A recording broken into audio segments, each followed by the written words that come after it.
2 बहुमंजिला इमारतें धराशायी हो जाएंगी। एपेक्स और केन नामक टावर को सुपरटेक बिल्डर ने बनाया था। बाद में पाया गया कि इन्हें बनाने में नियमों का उल्लंघन किया गया। ये देश में गिराई जाने वाली सबसे बड़ी बहुमंजिला इमारतें होंगी। 30 मंजिल वाली इमारतों को ट्विन टावर कहा जा रहा है। इनकी ऊंचाई 320 फीट से ज्यादा है और ये नोएडा की घनी आबादी वाले इलाके में स्थित है। इन्हें गिराने के लिए करीब 3700 किलोग्राम विस्फोटक का इस्तेमाल किया जाएगा। धमाका कुछ इस तरह से होगा कि बिल्डिंग सीधे नीचे गिर जाए। इस काम के लिए बहुत दक्षता की जरूरत है और 3 देशों के इंजीनियर इस प्रक्रिया में शामिल होंगे। दुनिया भर में घनी आबादी वाले इलाकों में आमतौर पर इस तरह की इमारतों को गिराने की इजाजत नहीं दी जाती है। यही बात इस रविवार की कार्रवाई को अलग बनाती है। इस बात पर ध्यान दीजिए कि एक 12 मंजिला इमारत यहाँ से सिर्फ 30 फीट की दूरी पर है। आसपास की 45 इमारतों में करीब 7000 लोग रहते हैं। आसपास रहने वाले सभी लोगों को रविवार की सुबह घरों को खाली करने के निर्देश दिए गए हैं। ट्विन टावर के गिरने के 5 घंटे बाद ही उन्हें वापस अपने घरों में जाने की इजाजत दी जाएगी। सड़क पर रहने वाले जानवरों को भी इलाके से हटा दिया गया है। इस इलाके और नोएडा एक्सप्रेसवे पर इस दौरान ट्रैफिक रोक दिया जाएगा। विस्फोटक से करीब 984 फीट ऊंचा धूल का गुबार उठ सकता है, इसलिए एयरपोर्ट और एयरफोर्स से विमानों की सुरक्षा का ध्यान रखने के लिए कहा गया है। यही नहीं, गिराई जा रही इमारतों से 50 फीट दूर भूमिगत गैस पाइपलाइन है जो दिल्ली में गैस की आपूर्ति करती है। आसपास रहने वालों को डर है कि कहीं विस्फोटकों से होने वाले कंपन के कारण उनके घरों और इमारतों को नुकसान न पहुंचे। लेकिन इस प्रक्रिया में शामिल इंजीनियर मानते हैं कि चिंता की कोई बात नहीं है। नोएडा में इमारतों को भूकंप निरोधी बनाया गया है।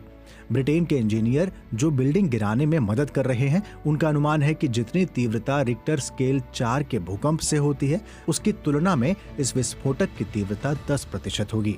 साइट पर मौजूद वरिष्ठ इंजीनियर मयूर मेहता कहते हैं, ये पूरी तरह सुरक्षित है। आखिर ब्लास्ट कैसे होगा?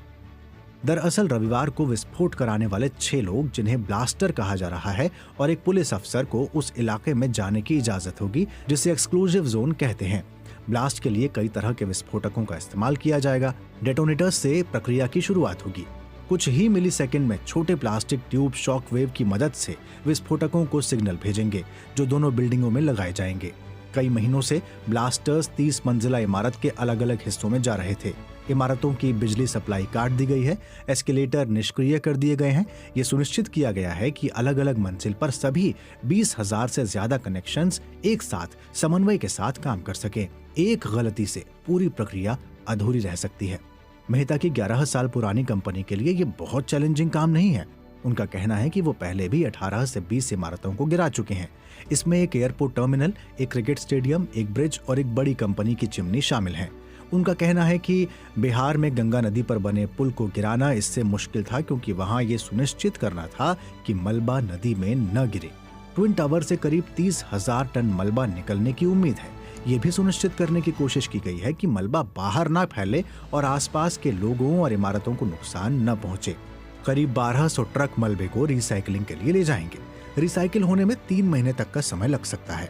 मेहता कहते हैं, धूल जल्दी ही बैठ जाएगी, लेकिन मलबा हटाने में समय लगेगा। इतनी ऊंची इमारतें गिराना भारत में आम बात नहीं है। साल 2020 में केरल में एक लग्जरी लेक साइड अपार्टमेंट को गिराया गया था। वहां करीब 2000 लोग रहते थे। बिल्डिंग को पर्यावरण नियमों का उल्लंघन करके बनाया गया था। लेकिन नोएडा में बिल्डिंग गिराने की इस प्रक्रिया का स्तर बहुत बड़ा है। आसपास रहने वाले लोग अपना घर छोड़कर दोस्तों और रिश्तेदारों के यहाँ जाने लगे हैं। पास ही एक बिल्डिंग के एसोसिएशन के प्रमुख SN बैरोलिया कहते हैं, लोग अपने दरवाजे और खिड़कियां सील कर रहे हैं, AC निकाल रहे हैं, दीवारों पर से टीवी हटा रहे हैं। हम बिल्डिंग को पूरी तरह से बंद कर रहे हैं, ऐसा पहले कभी नहीं हुआ। सुपरटेक की बिल्डिंग में फ्लैट खरीदने वालों को एक लग्जरी जिंदगी का सपना दिखाया गया था।